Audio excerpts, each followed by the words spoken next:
Samuel Huntington একটা বই লিখে গোটা বিশ্ব কাঁপিয়েছেন, দ্য ক্ল্যাশেস অফ সিভিলাইজেশন, সভ্যতার সংঘাত।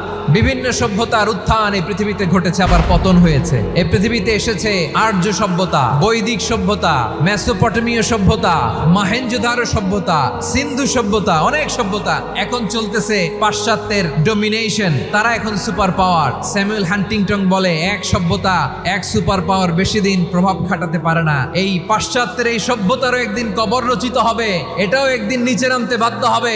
এরপরে এমন এক সভ্যতা দাঁড়াবে যে সভ্যতার পতাকার মধ্যে থাকবে লেখা লা ইলাহা ইল্লাল্লাহ। ওই সভ্যতার পতন পৃথিবীর কেউ করতে পারবে না। চিল্লায় বলেন ঠিক কিনা? সেটাই হচ্ছে ইসলাম।